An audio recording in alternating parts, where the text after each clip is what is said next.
시작해 볼게요. 교과서 쪽수로 우리 각자의 일정을 소화하고 있는 사람들은 영상으로 걸어서 그 끝까지 했던 것 같습니다. 주제통합적 읽기로 걷기라는 것으로 하나의 동일한 화제에 다양한 관점과 다양한 형식의 글들을 다 읽어보고 통합시켜서 읽고 난 후에 나만의 관점 정하기. 이게 무슨 읽기였다? 주제통합적 읽기였거든요. 쪽수 자습서랑 이거랑 다르다 맞지? 쌤이 저번 시간에 이걸로 설명했으니까 오늘은 자습서로 가는 게 맞을 것 같은데 혹시나 이거 있으면 이걸로 좀 해주는 것도 좋거든요. 이거 모두들 다 있으시죠? 그죠? 오케이. 그러면 요걸로 나갑시다. 하면 혹시 하나 더 있어요? 우리 사연이? 아니구나. 독서구나. 오케이. 그럼 유빈이한테 쌤이 잠깐만 붙어서 요거까지만 마무리 짓고 그 다음에 네. 그러면 30페이지 한번 펴보실게요. 30페이지. 그거 준 프린트 30쪽 보시죠. 성지랑 다리랑 미건이도 요거 프린트 받아간 걸로 30쪽 계속 한번 볼게요. 자, 이번에는 논설문이야. 우리 동네는 걷기 환경이 얼마나 좋을지에 대해서 주장하는 글입니다. 논설문이니까 성격은 어떻다? 설득적이고 예를 들어서 걷기 좋은 동네에 수치 같은 걸로 걷기 지수를 나타내거든. 그런 예시. 그럼 제재는 걷기 좋은 동네 만들기, 주제는 국내에 걷기 좋은 환경을 조성하기 위한 노력이 필요합니다 라고 주장하는 글이에요. 밑줄 긋자. 걷기 좋은 환경 조성에다가 밑줄 공원 같은 거라든지 이런 것들의 조성. 특징 첫 번째, 외국의 사례랑 비교를 하거든요. 외국과 비교에다가 밑줄. 그래서 보행 환경에 대한 관심이 미미한 국내의 문제를 제기를 하다. 국내 문제 제기에다가 밑줄 다른 나라들에 대해서 우리 너무 이런 것에 대해서 관심 없는 것 같아. 그리고 두 번째, 미국에는 워크 스코어라는 수치로 환산을 시킨대. 워크 스코어에다가 동그라미. 이 사례를 통해서 국내의 보행 환경에 대한 데이터 구축 및 활용의 필요성도 주장하고 있습니다. 우리나라가 지닌 기술력과 기반 시설을 바탕으로 걷기 좋은 보도 환경을 만들자라고 글쓴이가 주장하네요. 해제 보이시나요? 한번 보고 갈까요? 이 글은 걷기 좋은 도시 환경을 조성하기 위해 보도 환경에 대한 데이터를 구축하여 도시 계획에 적극 활용해야 한다라고 주장을 하는 견해를 제시하는 글입니다. 글쓰기는 자신의 견해를 뒷받침하기 위해서 각 지역의 보행 환경에 대한 정보를 제공을 하는 워크스코어에 대한 다양한 분야에서 활용이 되는 미국의 사례를 들어주고 있더라. 괜찮습니까? 네. 그러면 일단 본문 내용으로 가시죠. 걷기 좋은 도시 만들기에 대한 관심 이런 것들 다 본문 내용 읽고 나서 살펴보면 되니까 일단 한번 들어가 보죠. 첫 번째 문단부터. 걷기는 우리가 일상 속에서 가장 손쉽게 접할 수 있는 운동이며 친환경적인 교통수단이다. 걸으면서 이동도 하니까 교통수단에 밑줄 한번 꺼주시고 손쉽게에다가 밑줄 한번 꺼주시고 걷기의 긍정적 효과가 여러 매체를 통해 홍보되면서 걷기 좋은 도시 만들기는 도시 사업에서 빠지지 않는 연구 과제로 자리매김했다. 이에 따라 에다가 세모 결론 도출해볼게. 국내에서도 건강도시를 목표로 삼아서 전국의 여러 도시가 앞다투어서 올레길 들어보셨죠? 둘레길과 같은 산책로를 조성을 하고 걷기 대회도 개최를 하고 있고요. 걷기 좋은 경로를 소개하는 서비스도 다양하게 제공하고 있습니다. 우리나라도 걷기 좋은 도시 만들기라는 이것에 대해 관심을 가지기 시작했어. 국내에서도 말이야. 그러면 서론 부분 한번 정리를 해볼까라고 하면 정리된 거 없으니까 바로 본론으로 가자. 그러나 에다가 세모 특수한 목적으로 조성한 산책로가 아닌 우리의 일상생활이 이루어지는 동네의 골목길이나 통근, 통학로의 보행 환경에 대한 관심은 좀 아직 미미한 것 같은 아쉬운 점입니다. 반면에 에다가 세모 외국의 사례랑 한번 비교해 볼게요. 외국에서는 자신이 사는 동네가 얼마나 걷기 좋은지 인터넷이나 스마트폰, 응용 프로그램을 통해 손쉽게 알아볼 수 있고 수치화된 데이터가 있대요. 수치화된 데이터에다가 밑줄 실제 도시 계획에 활용하는 사례도 찾아볼 수 있습니다. 우리의 관심과 외국의 관심에서의 차이 밑에다가 차이라고 되어 있지? 아니네. 최근 국내에 주목받고 있음. 첫 번째 문단 정리. 두 번째 문단 정리해. 일상생활 속 보행 환경에 대한 우리와 외국의 관심의 차이 옆에다가는 대조라고 좀 적어줘. 설명 방식 항상 잘 체크해야 되니까 외국과 우리의 관심의 차이 옆에다 뭐라고 적고 가자. 대조. 세 번째 문단 갈게. 세계 각국의 주요 도시들은 이미 수십 년 전부터 걷기 좋은 도시를 조성하고자 노력해왔어. 자동차를 생활 필수품으로 여기는 미국에서조차 근래에는 국민들의 건강 증진과 환경 보호를 위해서 도시 설계를 기존의 운전자 중심에서 이제 뭐로 바뀌었다? 운전자 중심 동그라미 하살표 속 보행자 중심으로 하살표 속 변화시키는 추세입니다. 미국에서는 비만의 위험성이 부각되고 걷기 운동 효과가 주목받으면서 자연이 오래전부터 걷기 좋은 도시 공간에 대한 연구를 활발하게 진행해 오고 있으며 공공기관과 민간에서는 지역의 보행 환경에 대한 데이터를 수집하여서 사용자에게 다양한 정보를 제공하고 있거든요. 실제로 미국 주요 대도시에서는 시정부 차원에서의 가로망, 보도망, 신호등, 횡단보도 등의 도시지리 정보를 수집하여서 정보를 공개를 하고 있습니다. 도시 당국 차원에서 보행 환경 정보를 제공하고 있는 외국의 사례까지. 걷기 좋은 도시를 조성하려고 외국의 도시들은 무단히 노력을 하고 있구나. 여기까지 괜찮습니까? 네. 한편에다가 세모. 민간에서는요, 미국 시애틀에 본사를 둔 워크스코어가 거리에 걷기 좋은 정도를 수치화하여 사용자에게 정보를 제공을 하고 있다. 환경 정보를 제공하고 있는 스코어까지 사례.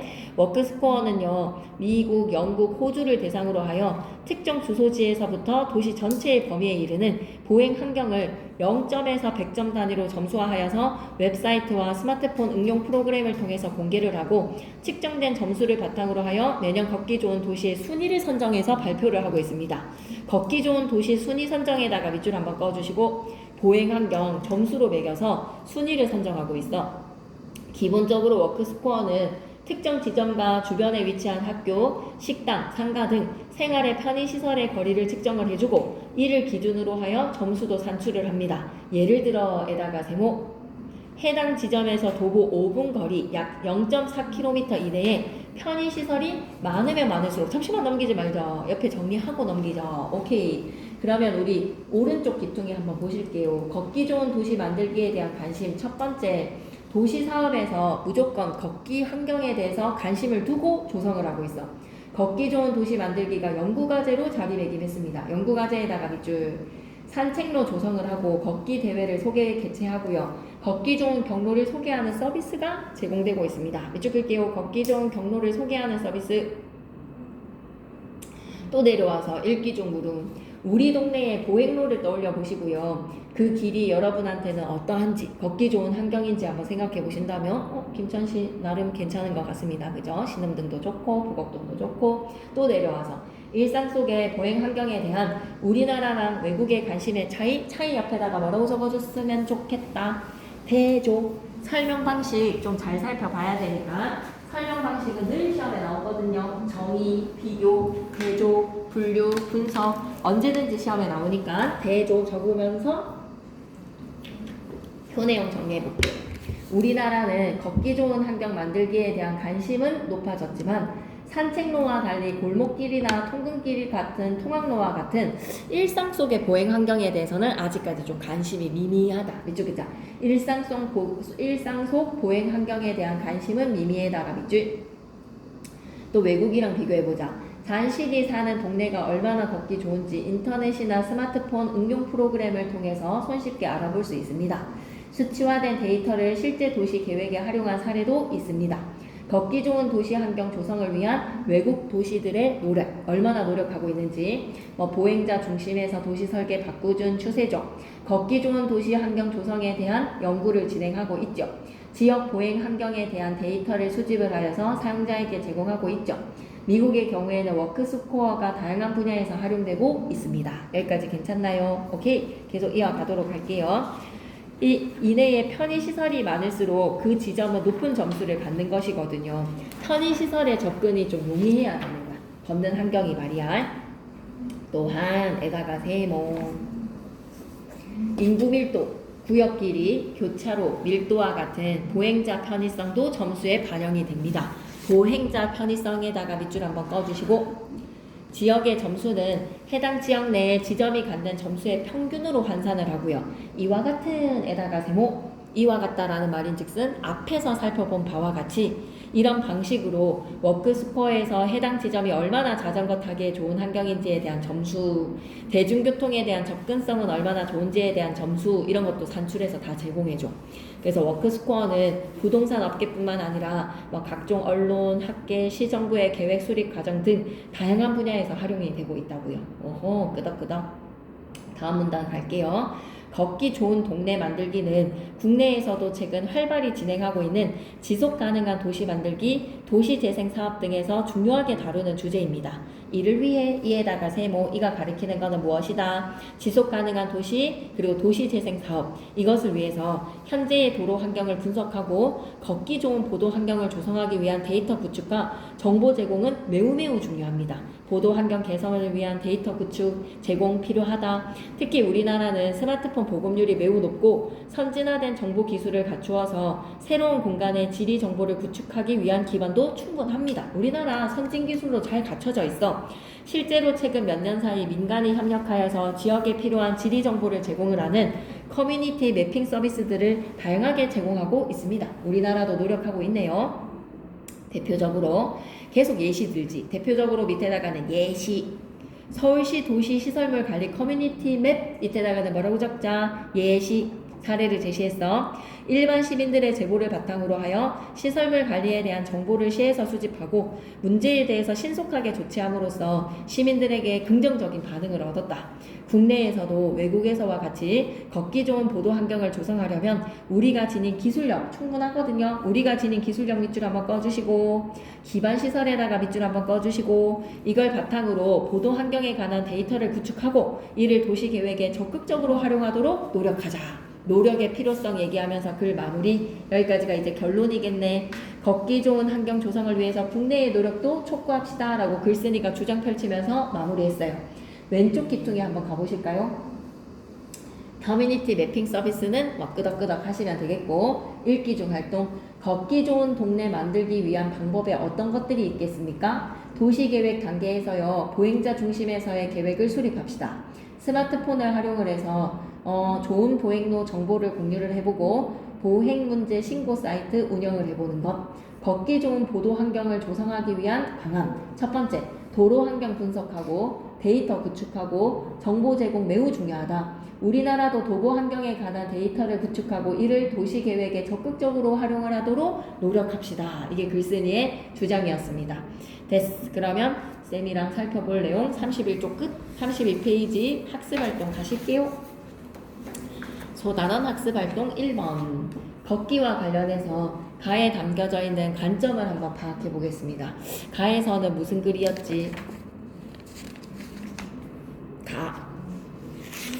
걷기에 발견해서 걸어서 곳끝까지 라고 하면 걷기에 대해서 글쓴이가 생각하는 바를 제시해주는 글이었습니다. 기억나시나요? 그럼 답부터 먼저 갈게요. 걸으면 불안이 떨쳐. 글쓴이가 10년 전부터 이 길을 걷게 된 까닭, 이 길을 걸었다는 것을 불안을 떨칠까, 그것에 도움이 될까 싶어서 걷기 시작했대요. 그러면 글쓴이는 밑줄 한번 긋고 갈까? 힘든 상황과 마음을 극복하기 위해에다가 밑줄. 그 이후에 일을 하기 위해서도 이 길을 걸었다라는 것으로 보아서 휴식을 하기 위해서나 새로운 일을 구상하기 위해서 밑줄 그자. 휴식에다가 밑줄, 새로운 일 구상에다가 밑줄. 그걸 위해서 걷기 시작한 거야. 그럼 가에 다음 구절들에 담겨있는 의미에 대해서 이야기를 해보면, 보행은 일하는 것과 일하지 않는 것, 그저 존재하는 것과 무언가를 해내는 것 사이에 미묘한 균형이다. 교과서 26페이지 설명 똑같은 거 맞아요? 9절에서? 맞아. 여기 보기 박스로 봐주면 돼. 2번으로 갈게. 가의 다음 구절에 담겨져 있는 의미에 대해서 이야기해보자. 첫 번째 구절 뭐였지? 보행은 일하는 것과 일하지 않는 것. 내가 휴식하면서 그냥 나 혼자 걷는 거잖아? 근데 이게 또 위치 에너지가 바뀌어지는 거에서 일하는 것이기도 하잖아. 운동 에너지의 발산. 그저 존재하는 것과 무언가를 해내는 것 사이에 미묘한 균형이래. 이 말의 의미는 무엇이죠? 걷는 것은 끊임없이 몸을 움직입니다. 밑줄 긁게. 끊임없이 몸을 움직에다가 밑줄. 근데 생산은 하지는 않지. 생산에다가 X. 그럼 걷는 것은 일과 일이 아닌 것의 성격을 동시에 가지고 있다. 밑줄 긋자. 일과 일이 아닌 것의 성격을 동시에다가 밑줄. 두 번째 구절 갈게요. 이상적인 보행은 이런 거래. 보행은 몸과 마음과 세상이 한편이 된 상태이다. 걸을 때는 몸을 움직이게 되는데 그러면서 마음속에서 생각이 떠오르게 되고 걸으면서 보는 풍경은 그러한 생각을 더욱더 확장시킵니다. 걷는 움직임과 떠오르는 생각, 지나가는 풍경이 서로 긴밀하게 조화를 이룬다. 밑줄 긋자. 걷는 움직임에다가 밑줄, 떠오르는 생각에다가 밑줄, 지나가는 풍경에다가 밑줄, 조화 동그라미. 풍경에다가 밑줄 끄시고 마음에 떠오르는 생각에다가 밑줄 끄시고 조화를 일으키게 되는 거. 오케이? 조금 달랐네요. 답이. 오케이. 그 다음에 세 번째 문장. 보행은 뭐를? 리듬. 생각의 리듬을 낳는다. 보행의 리듬은 생각의 리듬을 낳는다. 살핍시다. 보행은요. 걸음을 반복을 하는 것으로 리듬이 있어요. 그렇게 걷다 보면 풍경을 지나가는 것처럼 마음의 풍경을 지나가며 마음에 떠오르는 생각까지 들여다볼 수 있더라. 밑줄기자. 마음에 떠오르는 생각에다가 밑줄. 이걸 들여다보는 게 걷기의 활동이다. 네 번째 문장. 보행은 수단인 동시에 목적이고 여행인 동시에 목적지이다.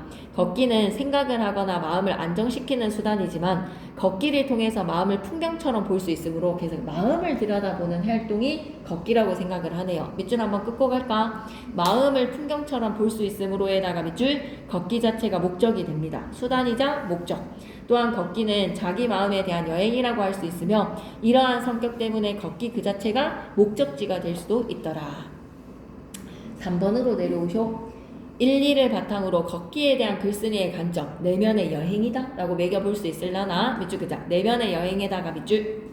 2번에 걷기와 관련해서 나에 담겨져 있는 관점을 파악해 보시고 이 글을 읽고 걷기에 대해서 새롭게 알게 된 내용이 있다면 정리를 한번 해보겠습니다. 자, 정보 전달의 글에서 걷기를 종류에 따라, 속도에 따라라는 기준으로, 속도에다가 동그라미 위에다가 기준, 속도를 기준으로 3개, 평보, 속보, 경보로 구분된다. 옆에다 뭐라고? 분류라고 좀 적어줘. 걷기의 종류를 속도에 따라 평보, 속보, 경보로 분류했습니다. 걷기에도요, 올바른 자세가 있다는 점, 하기 전에 운동해야 된다는 점, 걷기 운동이 건강에 좋지 않은 사람이 있을 수도 있다는 점. 그 다음 페이지 넘어가시고요. 아니네, 여러분은 2번이 밑에 있네. 걷기에 대한 글쓴이의 관점이 어떠하며 글쓴이가 이 글을 쓴 의도가 뭘까? 밑줄 긋자. 글쓴이의 관점에다가 밑줄, 글쓴이의 의도에다가 밑줄, 글을 쓴 의도에다가 밑줄. 자, 답으로 바로 가볼까? 글쓴이는 걷기 운동이 생활 속에서 가장 안전하게 할 수 있는 유산소 운동이라고 말할 만큼 걷기 운동에 대한 긍정적인 태도를 취합니다. 걷기 운동의 장점을 열거를 하죠. 장점 열거에다가 밑줄. 걷기 운동의 올바른 방법, 주의해야 할 점을 구체적으로 알려주는 것으로 보아서 독자들한테 좀 걸었으면 좋겠다라는 마음이에요. 밑줄 긋자. 걷기 운동 권유에다가 밑줄. 독자들이 안전하고 효과적으로 걷기 운동을 하는데 도움을 주려고, 정보를 주려고 이 글을 썼구나. 3번으로 가시죠. 걷기랑 관련해서 다에 담긴 관점을 한번 파악해 봅시다. 다에 담긴 관점에다가 밑줄 한번 꺼주시고, 워크 스코어의 사례를 통해서 말하고자 하는 바가 무엇이냐? 말하고자 하는 바에다가 밑줄. 보행 환경에 대한 정보를 제공하는 워크 스코어가 다양한 분야에서 활용이 되는 미국의 사례를 통해 걷기 좋은 도시 환경을 만드는 것은 이미 세계적인 추세이다.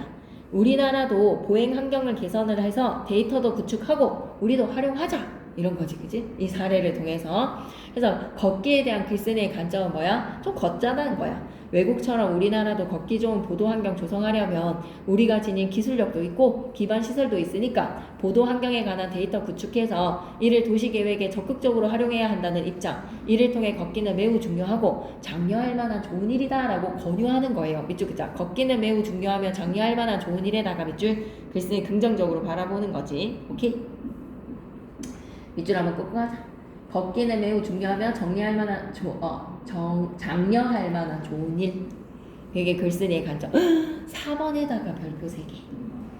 이게 이제 뭐야? 주제통합적 읽기야. 4번 위에다가 뭐라고 적고 가자? 주제통합적 읽기라고 적자. 주제통합적 읽기 한 거야. 각 문단별의 분야, 성격, 그리고 화제를 다루는 방식을 정리를 해서 여기에서 이제 여러분이 뭘 해주셔야 된다? 자신의 관점을 재구성하자. 가나다 걷기라는 동일한 하재였어요. 밑줄 끌까? 동일한 하재에다가 밑줄. 근데 관점과 형식이 서로 다르다.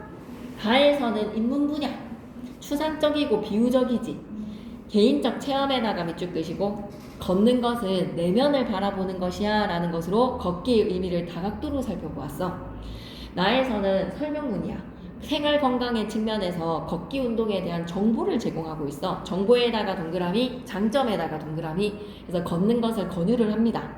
다에서는 사회 분야로 외국의 사례를 통해 우리나라도 걷기 환경을 조성을 하자. 외국의 사례에다가 밑줄 보행의 환경을 개선하자라고 주장을 합니다. 37페이지 계속 이어갈게요. 가나다 글쓴이의 생각 가운데 동의하거나 동의하지 않는 점을 까닭이랑 함께 적어보자. 가에서는 불안을 떨치기 위해서 걸었다고 하는데 나도 좀 그래. 산책하면 우울한 마음이 덜어지거든. 나에서는 규칙적인 걷기가 근육과 뼈와 관절을 강하고 건강하게 해준다는 말에 동의를 해. 걷기에 참여하는 것이 사람들 간의 우정을 쌓게 한다는 거는 좀 동의가 어려워. 걷는 거는 결국 혼자 운동 아니야? 다에서는 우리나라 역시 다른 나라들처럼 보행로에 관심을 가지고 걷기 좋은 동네를 만들기 위해서 힘써야 한다는 점에 동의를 한다.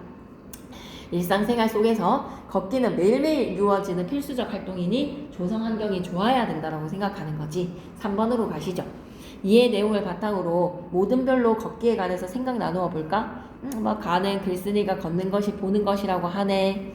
나에게 걷는 것은 음악과 함께하는 시간이네. 걷는 동안에 누구에게도 방해받지 않고 오롯이 나만의 시간을 즐길 수가 있기 때문에 걸으면서 내가 좋아하는 음악을 듣고 있어. 걷기 정말 좋은 운동이야. 유산소 운동이야. 이런 각자의 생각을 얘기를 하면서 우리나라 공사가 너무 많아서 걷는 환경이 좀 불편하다라는 얘기도 할 수 있겠지. 그럼 4번으로 갈게요.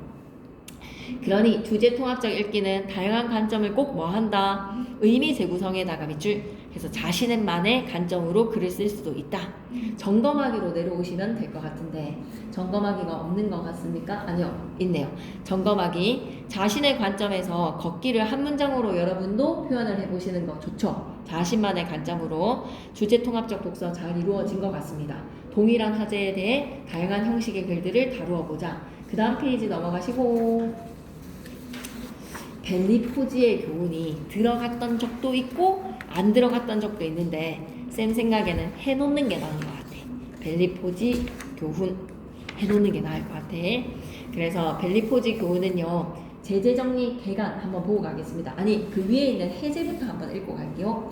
이 글은 미국의 독립혁명 전쟁 당시 시행했던 군수물자 가격의 통제법이 의도와는 다르게 역효과를 발휘를 하여서 벨리포지 전투를 참패하게 만들었던 역사적인 사례를 제시를 합니다. 역사적 사례에다가 밑줄. 실제 있었던 역사적 사례거든요. 다시 한 번만 주목해 볼게요. 미국 독립혁명 전쟁의 당시에 시행을 했던 거는 뭐다? 밑줄 끄자. 군수물자 가격 통제법에다가 밑줄 끄시고 이게 역효과를 발휘를 했던 거야. 그래서 벨리포지가 교훈을 준 거지. 벨리포지 전투에서 참패를 했거든요. 이 사례를 제시를 해서 이러한 사례를 통해 경제 정책이 시장의 흐름에 밑줄 끄자. 시장의 흐름에다가 밑줄 상충이 된 때 결국에 예상치 못한 부정적인 영향이 나타날 수 있으므로 뭐가 필요하다라는 거야. 보이지 않는 손에 맡기면 안 돼. 정부의 개입이 신중해야 한다. 물결 표시 갈게요. 정부의 시장의 개입은 신중해야 한다에다가 물결 표시. 보이지 않는 손에 100% 맡기는 것인지 아니면 정부의 개입이 필요하다는 것인지 본문 내용에서 좀 살펴봐야 될 것 같습니다. 다음은 정부가 시장에 개입하는 문제에 대하여 서로 다른 관점에서 쓴 경제 분야의 두 편의 글을 살펴볼 거예요. 시장에 개입 있어야 되냐 없어야 되냐. 그래서 글을 읽고 논제에 대한 자신의 생각도 정리해보는 밑줄 끄자. 자신의 생각에다가 밑줄. 이게 바로 뭐라고? 주제통합적 읽기라고 한 번만 더 적고 가자. 두 편의 글을 관점을 비교를 해서 나만의 관점을 정리를 해보는 게 뭐다? 주제통합적 읽기. 오케이? 그러면 제재개간으로 한번 들어가 볼게요. 갈래는 논설문, 성격은 논리적, 비판적, 설득적. 괜찮습니까? 논리적, 비판적, 설득적 다 끄덕끄덕끄덕. 제재는 시장과 경제정책의 관계를 한번 생각해보자. 정부가 개입해야 되는 것인지. 주제는 꼭 필요한 경우만 정부가 개입하고 그러지 않으면 시장에 보이지 않는 손에 맡기라는 이야기네. 시장의 자유에 맡기라는 거네. 그래서 특징 첫 번째가 설득력 있는 역사적 사례를 제시를 해서 주장은 당연히 신뢰성과 타당성을 확보를 하죠. 신뢰성에다가 밑줄, 타당성에다가 밑줄. 주장에 대한 근거를 제시를 하면서 논리적으로 주장을 전개를 합니다. 그럼 본문 내용 갈게요. 가격 통제법이 통하지 않았던 벨리포지 전투의 참패, 이걸 한번 들여다보자. 1777년의 겨울이었어.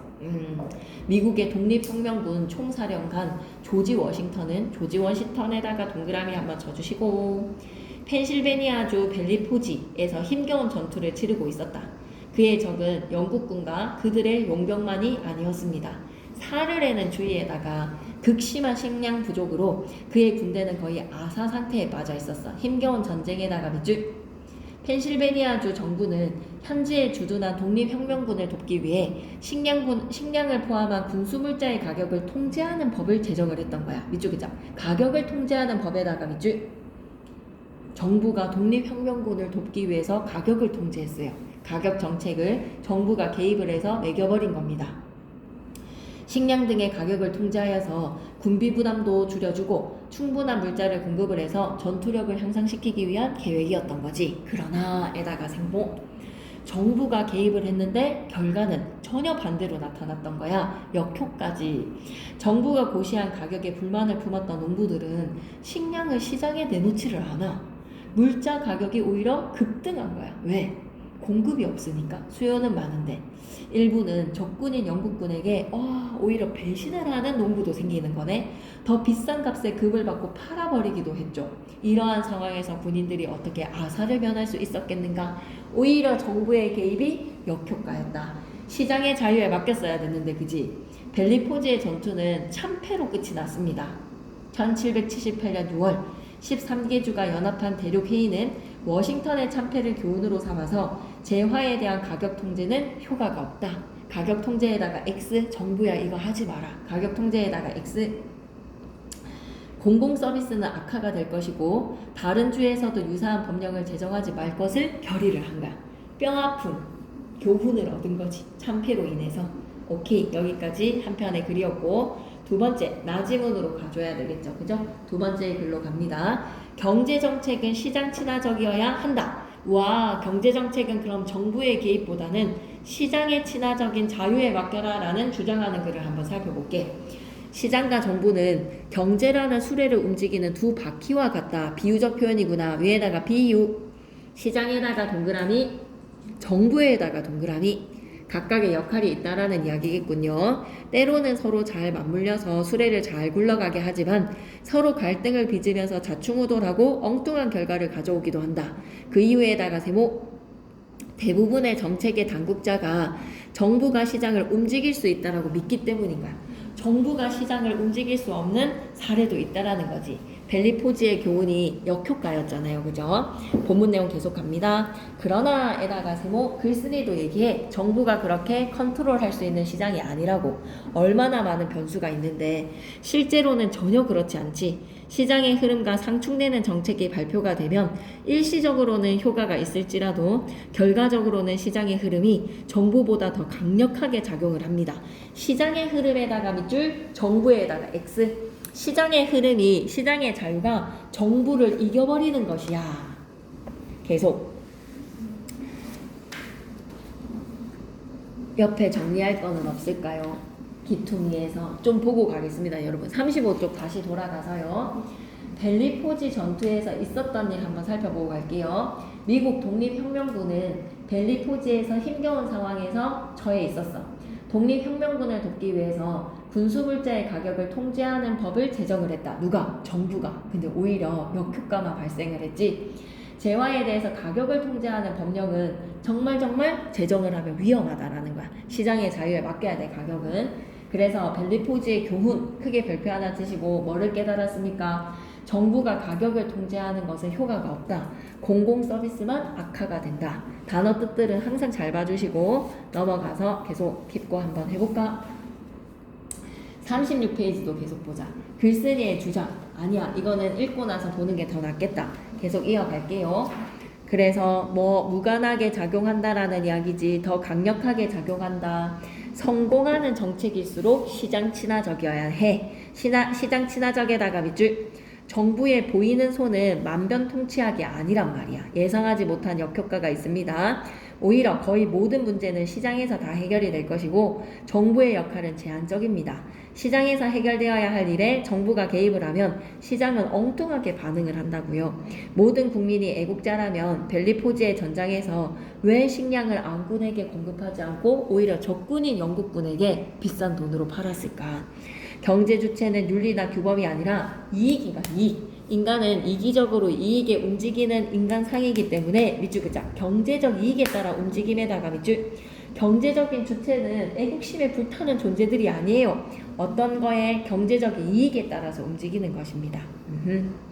그래서 경제 정책은 반드시 시장 친화적이어야 한다. 마지막 문단 읽겠습니다. 경제 현상이 반드시 윤리나 규범으로만 움직이는 것은 아니다. 경제 주체들은 정부의 강력한 경제 정책보다는 자신의 이해를 대변을 하는 밑줄 그자 이해 대변에다가 밑줄 유인책에 따라서 움직이는 속성이 있다라는 거야.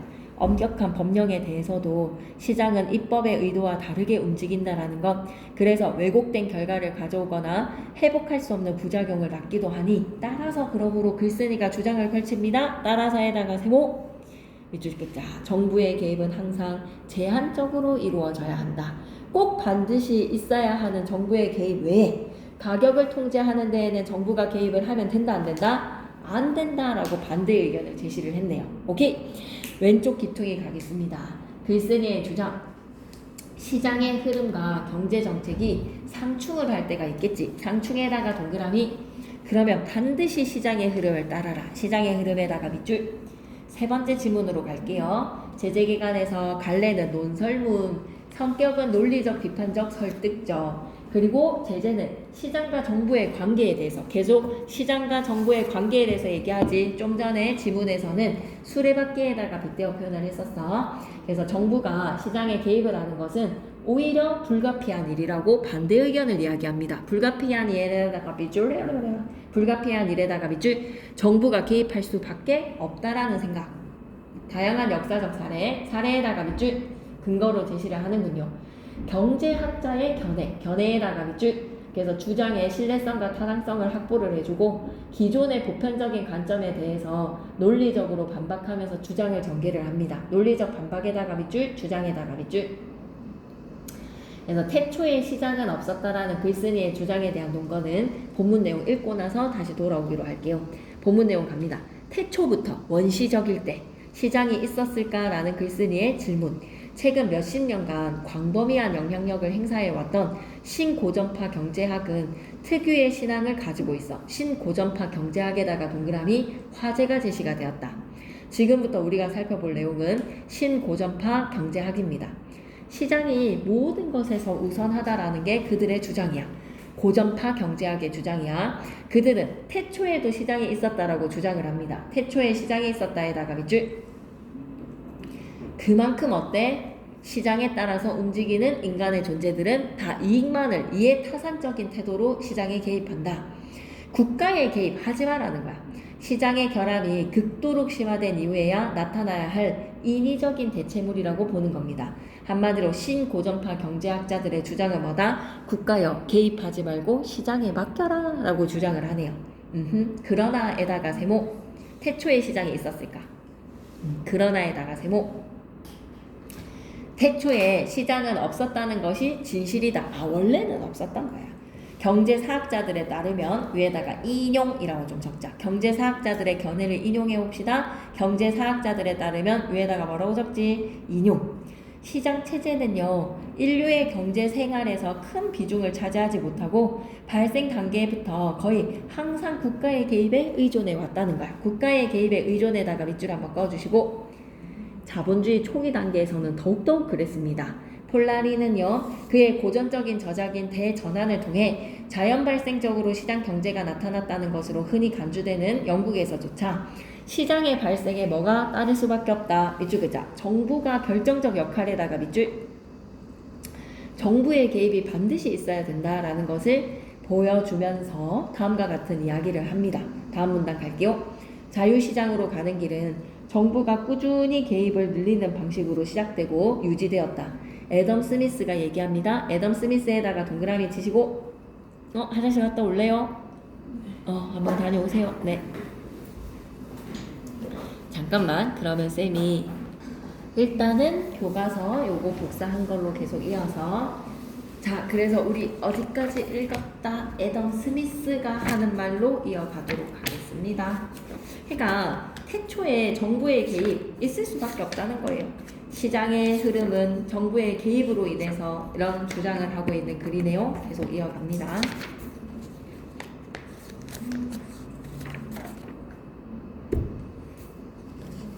애덤 스미스 동그라미 치셨죠?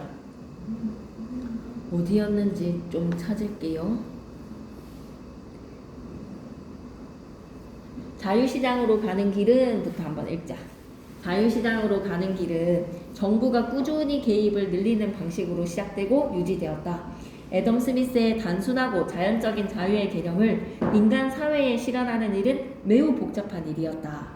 토지의 사유를 제도화한 인클로저 법들의 조항은 얼마나 복잡하였던가. 시장개혁의 과정에서 얼마나 많은 관료적 통제가 필요하였던가.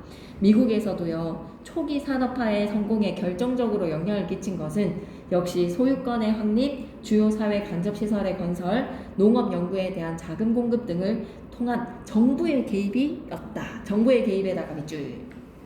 게다가 미국은 유치산업 보호라는 아이디어의 발생지였으며 제2차 세계대전이 발발하기 이전의 잠시 그러면 넘기지 말고 옆에 거 보고 갈게.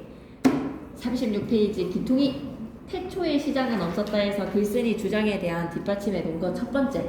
실제로 시장 자체는 발생 단계부터 국가의 개입이 존재했다. 밑줄 끄자. 국가의 개입에 의존해다가 밑줄 끄시고 영국에서도 시장 발생에 정부가 결정적인 역할을 해냈다라는 폴라니의 견해를 인용했습니다. 폴라니에다가 동그라미 치시고요. 국가가 역할을 했다라는 점, 정부가 역할을 했다는 점, 미국의 초기 산업화의 성공에 결정적으로 영향을 끼친 것은 또 뭐였다? 정부의 개입이었다. 미국에다가 동그라미, 영국에다가도 동그라미 치자. 미국 사례, 영국 사례, 그리고 정부의 강력한 시장 개입으로 경제 발전을 이룩한 독일, 뒤에 나올 겁니다. 프랑스, 스웨덴, 오스트리아, 한국 다 뭐다? 정부의 개입으로 경제가 성장했다라는 거를 이제 얘기를 할 거야. 다음 이어가 보도록 할까요? 100년 동안 산업보호 장벽이 가장 견고했던 나라가 제2차 세계대전 발발하기 이전에는 어디였다? 미국. 그래서 지금 미국도 초기 산업의 성공에 결정적인 영향을 끼친 것은 정부의 개입이었던 거야. 정부의 개입으로 미국도 초기 산업화에 성공할 수 있었다. 다음 문단 이어갑니다. 산업화에 성공한 국가 가운데 정부가 경제 발전에 강력하게 개입하지 않은 경우는 없었다라는 거야. 다 정부의 개입이 있었다라는 거. 물론 정부가 시장에 개입하는 형태는 매우 다양하다. 사회주의 혁명에 맞서서 복지국가 체계를 수립한 비스마르크의 독일, 전후산업 복구 정책을 편 프랑스, 국가적으로 연구개발을 지원한 스웨덴, 공기업 부분을 통해 제조업의 발전을 이룬 오스트리아, 국가의 주도적 압축 성장을 이룬 한국 등의 동아시아 국가가 다 정부의 개입으로 경제 성장을 한 겁니다. 정부의 개입 형태는 이렇듯 다양하지만 분명한 것은 산업화 과정에서 엄청난 규모의 국가 개입이 있었다는 거야. 밑줄 그죠? 엄청난 규모의 국가의 개입에다가도 밑줄 한번 꺼주세요. 거의 모든 선진국들은 사실상 정부의 강도 높은 개입이라는 비자연적인 방법을 통해서 발전해 왔다고요. 그러므로 결론 도출. 시장을 인위적 개입이 없는 자연적 현상으로 바라보는 관점은 실제 사실이 아닌 희망사항에 기반을 둔 것이란 말이야. 괜찮지? 여기까지 희망사항에 기반에다가 밑줄. 그래서 거의 모든 선진국은 정부의 강력한 개입으로 인해서 경제가 발전을 했습니다. 마지막 문단 결론 갈게요. 시장 제도가 모든 것보다 우선하는지는 한 나라의 경제 정책 설계에서 매우 중요한 문제이다. 이를테면 공산주의 국가에서 자본주의 국가로 대대적인 개혁을 하였던 많은 나라는 한동안 심각한 경제 위기를 겪었죠. 이것은 잘 작동하는 정부 없이는 잘 작동하는 시장 경제를 건설할 수 없음을 명백하게 보여준다. 잘 작동하는 정부가 있어야지 잘 작동하는 시장이 있다라는 거야. 무조건 정부의 개입이 선행이 되어야 한다.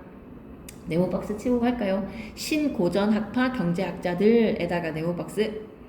이들이 믿는 대로 시장이 자연스럽게 진화를 한다면 옛 공산 국가들은 진작 그 같은 혼란에서 빠져나와야지만 되지 않을까? 또한 수많은 개발도상국이 겪어온 발전의 위기는 자국의 경제 발전 문제를 해결하는데 정부가 개입하지 못하는 게 막는 것이 얼마나 위험한 태도인지를 증명을 해줍니다. 한마디로 시장의 자연스러운 흐름만으로는 되지 않는다. 정부의 개입이 필수적이다. 그래서 마무리. 정부의 개입 없이 시장 경제가 잘 작동하기는 어렵지요를 얘기하면서 글이 끝났습니다. 그래서 밑에 있는 설명들은 생략해도 될 것 같고요. 그 다음 장으로 넘어가시죠. 38쪽. 단원의 마무리. 정리하기. 이 단원에서 우리는 독서 자료를 어떻게 선택할 것인지 내 목적에 맞는 가치 있는 자료를 선택해야 돼. 책 한 권을 읽는 활동과 같은, 그리고 화제를 다룬 여러 가지의 같은 화제이지만 여러 글을 통해서 통합적으로 이해하는 주제 통합적 읽기 했습니다. 그리고 중요한 부분에서 자기 나름대로의 방식으로 표시하고 학습 내용 정리할 수 있게 한번 해볼까요? 독서 목적을 고려를 한다. 다양한 독서 목적 가운데 내 목적에 맞는 책을 선택할 수 있어야 돼. 자신의 목적에 맞는 글을 선택해라. 분명히 인식하고 이를 고려를 해서 독서 자료를 선택해야 된다. 글의 가치를 고려를 하자. 내용이나 형식 등 여러 가지를 살펴서 글의 가치를 고려를 하고 좋은 글을 선택을 하세요. 다시 한 번 더. 글의 가치는 무엇과 무엇, 내용과 형식을 잘 고려를 하셔야 됩니다. 독서 자료를 선택할 때는 목적, 그리고 그 글의 내용과 형식을 잘 고려를 해라. 주제 통합적 독서, 개념 다시 한 번 더 보고 갈게요. 같은 화제에다가 동그라미. 다양한 관점에다가 밑줄, 형식에다가 밑줄. 다양한 형식의 글들을 비판과 통합적으로 읽으세요. 비판적 통합적에다가 밑줄. 어느 한쪽에 치우치지 않고 구체적인 관점을 형성을 할 수 있으며 생각의 폭을 높일 수가 있습니다. 그래서 방법은 화제와 관련된 질문을 수립해보고 화제와 관련된 다양한 글을 찾아보고 여러 글을 비교하면서 읽어보고 질문의 답으로 의미를 재구성하자. 오케이? 그러면 도서관 견학하기가 여러분도 나오려나? 그냥 넘어가도 될 것 같거든요. 뒤에 내용들은 도서관 견학도 생략. 자, 그러면 우리 자습서로 한번 가봅시다. 자습서 쪽수.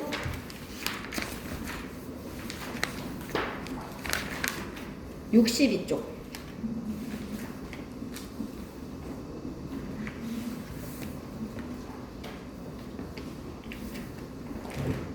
단원의 길잡이. 독서는 어떻게 이루어지는가? 독서가 이루어지는 과정, 방법을 살펴봅시다. 독서의 방법을 잘 알고 있는 독자는 당연히 능숙한 독자죠. 능숙한 독자가 되기 위해서는 글의 목적과 특성에 맞는 독서 방법을 택할 수 있어야 돼. 내가 지금 공부를 해야 하는 시험을 위한 독서다 라고 하면 그 목적에 맞게끔 방법도 달리해 주시고, 나 그냥 기차에서 시간이 남는데 여가 시간을 보내는 독서 좀 해볼까? 그 목적에 맞는 독서 방법을 택할 수 있어야 합니다. 독서는 단순히 글의 의미를 이해하는 데에서 그치는 것이 아니라 독자가 글의 의미를 새롭게 재구성하는 능동적 사고활동입니다. 밑줄 읽게요. 글의 의미를 새롭게 재구성하는 능동적 사고활동에다가 밑줄 쭉 꺼주세요. 첫 번째 줄. 이러한 독서 방법은 이번 시험의 하이라이트야. 중간고사 때 가장 핵심이 될 수 있는 2단원에서 여러분이 꼭 챙겨가셔야 되는 개념 나옵니다. 사실적 읽기 독서의 방법에다가 별표 셋, 6개거든. 총 6개를 외우셔야 됩니다. 사실적 읽기에다 번호 1, 추론적 읽기에다 번호 2, 비판적 읽기에다 번호 3, 감상적 읽기에다 번호 4, 창의적 읽기에다 번호 5. 근데 5 수준이라고 하지. 쌤 6개라면서요 라고 하면 1단원에서 배웠던 무슨 읽기 방법까지 더해줘야 되겠다. 주제통합적 읽기를 여기에다 같이 더하기로 쌤은 시험을 내실 거야. 그래서 창의적 읽기의 5수준 밑에다가 플러스 주제통합적 읽기라고 좀 적어줘. 한 가지 더 더하고 가자. 주제통합적 읽기까지 총 6가지의 읽기 방법의 개념을 알고 계셔야 돼요. 독서 방법을 능숙하게 적용하는 독자는 글을 읽으면서 중심 내용도 파악할 수 있어. 중심 내용 파악에다가 밑줄. 표면적으로 겉으로 드러난 정보를 파악하는 것이기 때문에 중심 내용 파악은 무슨 읽기? 사실적 읽기입니다. 숨겨진 내용을 추론을 하는 것은 이면적인 내용에 대해서 짐작해보자 추론적 읽기. 글쓴이의 가치관이나 글의 배경이 되는 사회문화적 이념을 비판해보는 것은 비판적 읽기. 또한 글의 내용에 공감하고 감동해보는 것은 무슨 읽기? 감상적 읽기. 글을 읽고 문제에 대한 창의적인 해결 방안을 떠올려 보는 것은 무슨 읽기? 창의적 읽기인 거야. 이 5가지 읽기에 다양한 관점의 다양한 형식의 글을 같은 하재를 가지고 있는 기준으로 정리를 해서 통합적으로 읽어보는 것은 무슨 읽기? 주제 통합적 읽기까지 총 6개를 더해주자고요. 이 단원에서 독서의 5가지 방법을 살펴보고 독서의 목적과 글이 가지고 있는 특성에 맞춰서 적절한 독서 방법을 적용해서 글을 읽어보는 활동을 하겠습니다. 독서의 5가지 방법을 알아보자. 적절한 독서 방법을 적용해서 능동적으로 글을 읽을 수 있어야 한다.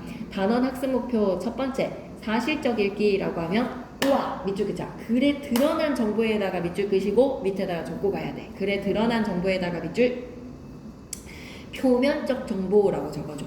표면적 정보를 바탕으로 중심 내용, 주제, 글의 구조랑 전개 방식, 사실적 내용을 파악하는 거야. 어떤 요소들을 파악하는지 익히셔야 됩니다. 중심 내용에다가 밑줄, 주제에다가 밑줄, 글의 구조랑 전개 방식에다가 밑줄, 이렇게 사실적 내용을 파악하면서 글을 읽는다. 사실적 읽기. 초록색 글씨도 보고 갈게. 글에 드러난 여러 가지 정보를 단서로 해서 표면적인 의미를 읽어내는 거야. 표면적 의미에다가 밑줄, 중심 내용, 주제 등 글의 내용적 측면과 글의 구조, 전개 방식 등의 글의 형식적 측면을 통합적으로 파악하자. 밑줄 한번 긋고 가자. 내용적 측면에다가 밑줄, 형식적 측면에다가 밑줄, 통합적에다가 더하기. 내용적 측면이랑 형식적인 측면이랑 다 통합으로 글의 표면으로 드러난 정보를 파악하는 거 무슨 읽기나 사실적 읽기라고 생각해 주셔야죠. 괜찮죠? 추론적 읽기 갑니다. 글에 드러나지 않은 정보 밑에다가는 이면적이라고 좀 적어주세요. 이면적인 정보를 예측해서 필자의 의도나 글의 목적, 숨겨진 주제, 생략된 내용을 추론을 해서 읽어봅니다. 글의 표면적인 단서에 담화 표지가 있거든요. 담화 표지에다가 동그라미 접속어, 지시어라고 좀 적어놓자. 담화 표지는 문맥을 파악할 수 있는데 도움이 되는 접속어나 지시어야. 이 접속어나 지시어를 활용을 해서 문맥을 파악해 나가면서 독자의 배경 지식과 경험을 활용을 하여 글에 담긴 의도나 숨겨진 주제, 글쓴이의 가치관이나 관점 등을 파악하며 읽어보자. 밑줄 긋자. 배경 지식과 경험 활용에다가 밑줄 그어주시고 의도나 숨겨진 주제에다가 밑줄, 가치관, 관점에다가 밑줄, 이런 건 겉으로 드러나지 않거든요. 가치관, 관점, 의도, 숨겨진 주제, 이런 것들 우리가 추론하면서 읽으셔야 됩니다. 표면적으로 드러난 정보를 바탕으로, 즉 여기에서 우리가 알 수 있는 점은 뭐다? 사실적 읽기를 해야지만 추론적 읽기를 할 수 있다는 거야. 사실적 읽기를 선행을 해서 추론적 읽기가 이루어집니다. 아마 교과서 본문에 나올 거예요. 비판적 읽기, 뭐뭐를 해야 되지? 사실적 읽기랑 추론적 읽기를 해야지만 비판적 읽기를 할 수가 있어. 글에 드러난 관점이나 내용, 글에 쓰인 표현 방법, 필자의 숨겨진 의도나 사회문화적 이념을 평가를 해본다는 거야. 비판은 꼭 부정적인 측면을 지적하는 것이 아니라 긍정과 부정적인 측면의 평가가 이루어지더라. 글이 작성된 맥락에 의해서 글의 내용적인 측면, 형식적인 측면, 표현 방법, 인용 자료 등의 과장, 축소, 왜곡이 일어날 수 있다는 점을 인식을 하며 글을 능동적 비판적으로 읽어야 되겠습니다. 이렇게 비판적인 읽기는 사실적 읽기랑 추론적 읽기를 바탕으로 이루어지고, 문학작품에서 내면화시키는 거 있지. 감동을 내면화시켜보는, 그래서 공감이 되거나 공감에다가 동그라미, 감동에다가 동그라미, 그런 부분을 바탕으로 즐거움과 깨달음을 수용을 하며 감상적으로 읽어보자. 글을 읽고 그 내용에 공감해보세요. 공감 동그라미, 감동해보세요. 감동에다가 동그라미. 삶의 교훈이나 깨달음을 얻는 것은 감정이 정화되고 삶을 성숙하게 하는 경험이라는 것을 이해하는 활동입니다. 마지막 창의적 읽기는 글에서 자신과 사회의 문제를 해결하는 방법이나 필자의 생각에 대한 대안을 찾으면서 창의적으로 읽어보세요. 밑줄 긋자. 필자의 생각에 대한 대안에다가 밑줄. 글쓴이가 제시하는 해결 방법이 다 능사가 아니야. 여러분이 조금 더 좋은 아이디어가 있는지 해결 방안을 생각해 보는 거죠. 조심히 가세요, 손님. 문이 왜 갑자기 열리지? 문을 연 적이 없는데 갑자기 열렸다. 아무도. 강민이가 앞에 있는 거야? 잘 가, 강민아. 화이팅. 화장실 나가서 있잖아. 계단에 보면 정면에 있는 문이 화장실이야. 비번 우리 2525지. 25 아니면 2323 해봐봐. 계단에 바로 보이는 문. 화장실 갔다 가요. 좀 귀여워. 중이 있는데 애기 같아. 귀여워. 계속 가볼게요. 창의적 읽기까지 마무리 63페이지 갑니다. 배울 내용 미리 보기도 보고 가려고요.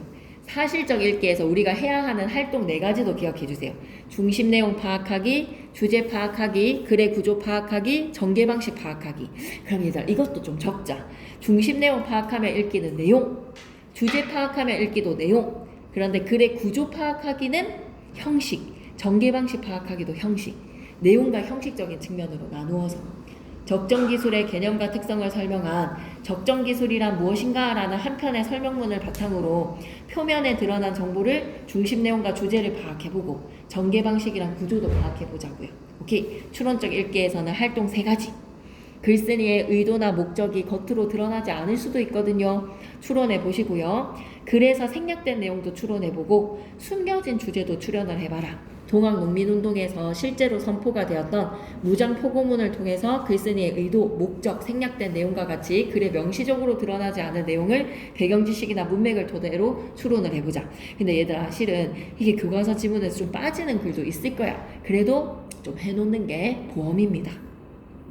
3번째 비판적 읽기는요. 글에 담겨져 있는 관점도 비판해보고 관점 비판 밑줄, 내용 비판 밑줄, 표현 방법에다가 밑줄. 표현 방법도 한번 따져보는 거. 왜 이런 표현 방법 됐겠지? 글쓴이의 의도나 신념도 비판을 해보자. 우리 사회의 토론 문화에 대한 주장을 담은 의견 양극화 그리고 생산적 논쟁을 읽어보시면서 얘는 이제 지문에서 빠지지 않고 항상 들어갔어요. 어떤 문제에 대한 글쓴이의 관점, 의도, 주장에 대해서 평가를 해보고 잘못된 점도 비판해보자. 글의 내용이 과장되거나 축소되고 왜곡되지는 않았는지, 사회문화적 맥락에 적절한지 이런 걸 비판을 해보자고. 그리고 4번째는 감상적 읽기는 문학작품입니다.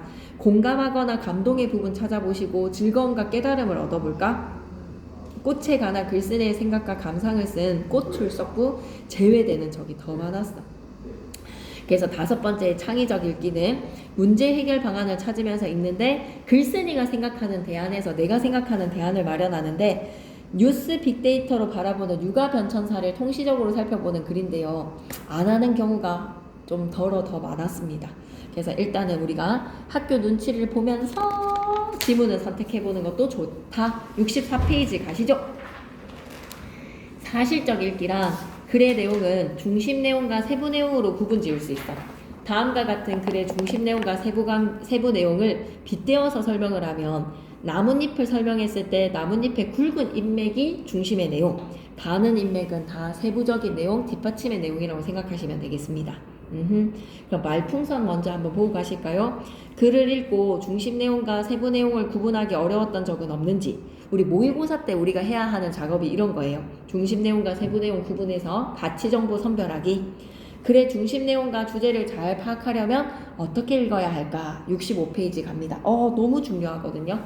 65페이지 쪽수 자체가 별표 3개예요. 사실적 읽기에 대한 개념을 반드시 시험에 내십니다. 사실적 읽기에다 별표 3개. 이 교과서 쪽수에서는 줄글로 교과서 본문은 제시가 되어 있거든요. 그 본문이 정말 중요하다라는 거. 사실적 읽기의 개념부터 가보자. 글에 드러난 정보를 사실적으로 확인하면서 읽는 활동이야. 정말 중요한 특징. 글을 이해하는데 가장 중요해다가 밑줄. 사실적 읽기를 해야지 추론도 되고 비판도 되고 창의적 읽기도 되고 주제 통합도 됩니다. 가장 중요한 기본적인 독서 단계다. 기본적에다가 밑줄 한번 꺼주시고 그 다음 단계로 나아가기 위한 바탕이 되는 독서 방법이 사실적 읽기다. 나아갈 수 있는 바탕에다가 밑줄 끄시고 다른 읽기 방법으로 나아갈 수 있는 바탕이 사실적 읽기다. 사실적 읽기의 특징 3가지 가겠습니다. 가장 기본적인 읽기 활동으로 글 중심의 읽기 방법이 되어야 해. 글의 내용적인 측면에서는 중심 내용이랑 세부 내용 파악하는 게 글의 표면의 내용적인 측면이고 글의 표면의 형식으로는 글의 구조라든지 글의 전개 방식 파악해보는 거. 괜찮지? 3번째로 가볼게. 사실적 읽기의 방법. 중심 내용과 주제를 파악해보자. 중심 내용은 글을 통해서 글쓴이가 나타내려고 하는 핵심적인 생각이야. 이런 거 시험에 나올 거야. 중심 내용에다가 동그라미 정의를 기억하자. 중심 내용이란 하면 뭐라고? 글쓴이가 나타내려고 하는 핵심적인 생각. 핵심적 생각에다가 밑줄. 그럼 그 중심 내용을 더 압축한 거는 뭐라고 부른다? 주제인 거야. 주제랑 중심 내용의 개념 따로 구분해서 기억해 놓고, 중심 내용과 주제를 파악할 때에는 화제에 대해서 글쓴이가 말하고자 하는 바를 파악해야 되지. 한마디로 중심 내용과 세부 내용을 구분할 수 있어야 돼. 문단 사이의 관계를 파악할 수 있어야 돼. 주요 내용을 선정해서 재구성을 하는, 한마디로 뭐 할 수 있어야 된다? 요약을 해야 돼. 중심 내용 재구성하는 요약하기를 할 수가 있어야 돼. 요약하기까지. 그래서 이거 교과서 쪽수가 정말 중요합니다. 교과서의 쪽수가 몇 쪽인지는 안 나와 있네요. 진짜 중요합니다. 46쪽, 47쪽 정도 될 것 같은데, 네, 교과서 쪽수로 읽어야 됩니다. 중심 내용과 세부 내용 구분해주고, 두 번째에다가 별표 치자. 문단 간의 관계를 파악해주고, 문장의 연결관계, 문단의 관계를 파악하고 난 후에 주요 내용을 자신의 말로 간추려서 요약하는 재구성까지. 글의 구조랑 전개 방식 파악해볼까? 글의 구조는 종류에 따라 다를 수가 있습니다. 종류에다가 동그라미, 글의 종류와 그에 따른 글 전체의 논리를 주의 깊게 살펴보고, 글의 내용 전개 방식을 파악하면 글의 내용을 체계적으로 이해할 수 있다. 근데 여러분, 이 전개 방식을 여러분이 진짜 개념이 완벽하게 정리가 되어서 또 응용 문제 나올 거거든. 가문단에서 사용한 설명 방식 모두 쓰인 것은? 하고 물어보면 1번부터 5번까지. 가문단에서 만약 정의 비교 예시가 쓰였다? 그럼 정의 비교 예시 찾아줘야 되는 거야. 그래서 설명 방식은 여러분이 자유자재로 낯선 지문에서도 낯선 선지에서도 판단할 수 있어야 됩니다. 분석에다가 동그라미 치시고 밑에다 적고 가자. 구성요소로 쪼개어 설명이라고 적자. 구성요소로 쪼개어 설명. 한 대상을 구성요소로 쪼개어서 설명하는 거야. 한 대상을 구성요소로 쪼개어 설명합니다. 그리고 묘사는 돼지꼬리뿅 뭐라고 적어줘야 되지? 그림을 그리듯이 자세히 서술. 그림을 그리듯이 자세히 서술하는 거 묘사. 그리고 분류에다가 동그라미 치시고 기준을 정하여 종류로 나눔이라고 적자. 기준을 정하여 종류로 나눔. 그리고 예시는 뭐라고 적자? 예를 들어 설명하는 겁니다. 사례에 예를 들어 설명.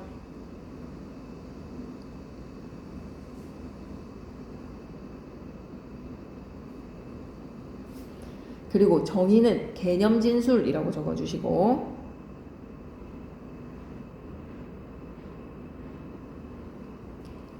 그리고 비교 대조는 2가지 이상의 대상이어야 돼. 그래서 밑에다 적어볼까? 2가지 이상의 대상. 비교랑 대조는 둘 다 2가지 이상의 대상인데, 비교는 공통점, 대조는 차이점. 유추는 돼지꼬리뿅 유사성을 바탕으로 미루어 짐작해야 돼.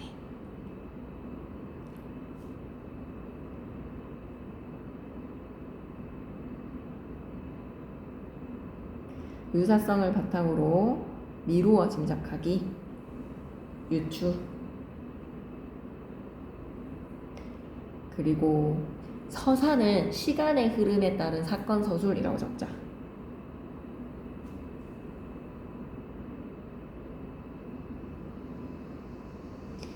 시간의 흐름에 따른 사건 서술.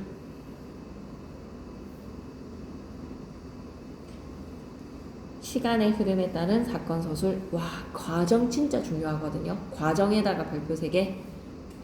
공정이나 절차 같은 거 있지. 뭐 1단계, 2단계로 라면 끓이는 법 이런 것처럼 공정과 절차에 복사기가 돌아가는 원리, 과정과 절차입니다. 과정은 공정, 절차 이렇게 좀 적어놓자. 공정이나 절차나 단계 같은 거. 인가를 우리가 뭐라고 하죠? 원인과 결과라고 적자. 원인과 결과. 그러면 66페이지로 넘어가도 되지 않을까? 나머지 옆에 달려있는 문제들 꼭 푸셔야 되고, 적정기술이란 무엇인가? 제재 안내부터 가겠습니다.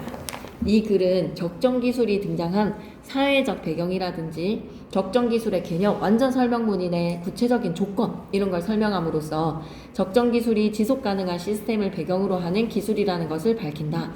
현대사회의 각종 위기 상황들을 적정기술을 통해 해결할 수 있다는 점을 강조를 하고 있습니다. 그래서 읽기 전에 활동으로 가볼까요? 제목을 보고 글의 주요 내용을 짐작을 해봐봐. 제목 보니까 적정기술은 무엇인지에 대한 정의를 내려주고, 적정 기술을 막 소개하는 글일 것 같아. 특징도 얘기해주고 사례도 막 들어줄 것 같아. 제목은 대체로 글의 중심 하재나 주요 내용을 나타내는 경우가 많으니 적정 기술에 대한 개념과 특징을 살펴보는 글이겠구나 라고 짐작할 수 있습니다. 다음은 적정 기술의 개념과 특성을 설명하는 글인데요. 글의 중심 내용과 세부 내용, 글의 구조와 전개 방식 등을 파악하면서 읽어보도록 하겠습니다. 첫 번째 문단부터 시작해볼까요? 20세기 말까지만 해도 소수의 시민운동가나 대한운동가에게만 관심의 대상이었던 것이 바로 적정기술이었다. 적정기술에다가 동그라미. 20세기 말까지만 해도 우리가 별 관심을 두지 않았어. 근데 이제는 일반 대중에게도 큰 관심거리가 되었거든. 왜 이렇게 변화가 되었는지 이유가 나올까라고 하니까 이유는 나오지 않고요. 하지만에다가 제목. 흔히 생각하는 것과는 다르게, 흔히 생각하는 것과 달리에다 가로로 묶으시고 우리의 예상과는 다른 점, 적정 기술이 최근에 생겨난 게 아니야. 사람들은 흔히 최근에 생겨났다라고 생각하지만 그게 아니야. 1960년대 중반에다가 동그라미 1960 중반부터 적정 기술은 쓰였다. 개발도상국의 경제적, 기술적, 사회적 문제들이 제기되자 전통사회의 기존 조건들과 밑줄 긋자. 기존 조건에다가 밑줄 끄시고 이미 갖추어져 있는 기존의 것들과 기존 조건에다가 밑줄 과에다가 더하기 기술적 발전이 조화에다가 밑줄 끄시고 옛것과 새로운 것이 조화를 이루면서 경제적 개선을 도모할 수 있는 방법을 개발하려는 노력이 시작이 되었다는 거야. 1960년대 중반부터 기존의 기술에서 새로운 기술의 발전이 조화가 이루어진 게 적정 기술이었다. 이러한 맥락에다가 세모, 이러한 맥락 위에다가 사자성어 하나 적고 갈게. 옛것을 새롭게 했네요. 옛것에 새로운 기술이 더해져서 조화를 이루어서 재탄생을 했으니 이러한 맥락 위에다가 우리 사자성어 좀 적고 가겠습니다. 뭐라고 적고 가지? 옛것을 새롭게 하다 온고지신이라고 적자. 옛 온자 온고지신. 이런 맥락에서 영국의 경제학자 슈마허에다가 동그라미 개발도상국의 필요에 적합하고 값싸고 소박한 기술이라는 개념으로 중간기술이라는 개념을 제안을 했어. 중간기술. 오늘날 적정기술 운동의 기초가 된 그의 제안은 적정기술 운동에는 뭐가 선행이 되었다? 중간기술이 선행이 되었던 겁니다. 종종 대안기술 또는 적정기술로 표현이 되었는데 지금은 중간기술이라는 표현 대신에 뭐를 사용한다고요? 적정기술이라는 표현을 선호하고 있습니다. 여기까지가 머리말. 적정기술의 등장 배경. 적정기술에 대해서 관심이 증대되고 있다. 20세기 말에는 소수 시민운동가와 대환운동가들에게 관심을 가졌던 소수의 관심에서 이제는 일반 대중의 관심으로 확장이 되었다. 일반 대중들도 큰 관심을 가지게 되었다. 적정기술이 등장하게 된 배경 중요합니다. 배경에다가 별표 하나 쳐주시죠. 배경 살펴볼게. 1960년대 개발도상국의 경제적, 기술적, 사회적 문제들이 제기가 되었다. 개발도상국의 전통적 조건에 적합한 기술적, 경제적 발전의 방법에 대한 논의가 제기되기 시작했는데 개발도상국의 필요에 적합하고 값싸고 소박한 중간기술이라는 것이 제안이 되었어. 중간기술에다가 밑줄 누가 제안했지? 슈마허가. 그래서 적정기술이라는 표현을 더 선호하게 되었습니다. 두 번째 문단 계속 가시죠.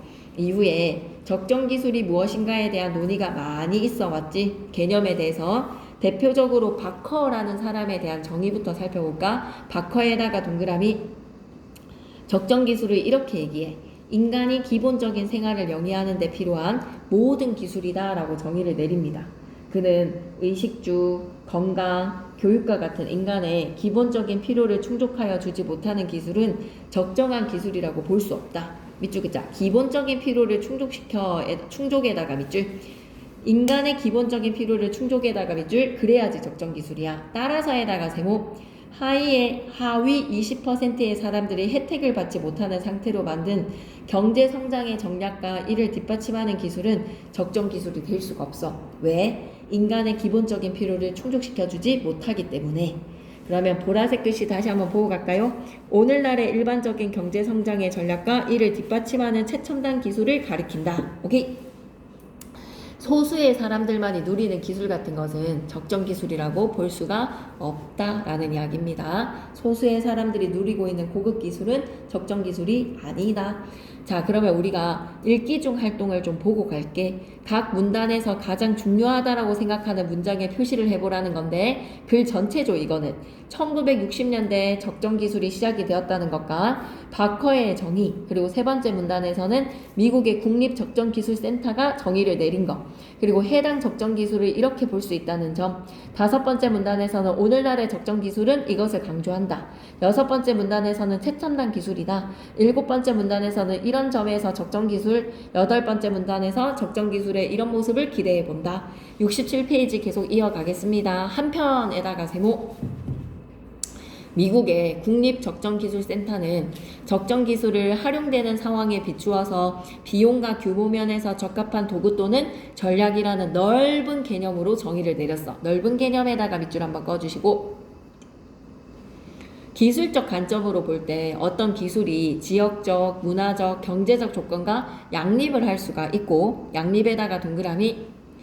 기술적 관점으로 볼 때 어떤 기술이 지역적, 문화적, 경제적 조건과 양립, 그리고 지역적으로 물질과 에너지 자원을 이용을 할 수 있다는 것과 물질 에너지원에다가 밑줄. 그 지역 사람들이 그 도구와 과정들을 유지하고 작동할 수 있을 때 그 기술을 적정한 것이다 라고 바라본다는 거지. 그럼 본문 1에서 적정기술에 대한 개념 제시됐네요. 적정기술에 대한 개념, 의식주, 건강, 교육 등 인간이 기본적인 생활에 필요한 것을 충족하는데 필요한 모든 기술이 적정기술이다.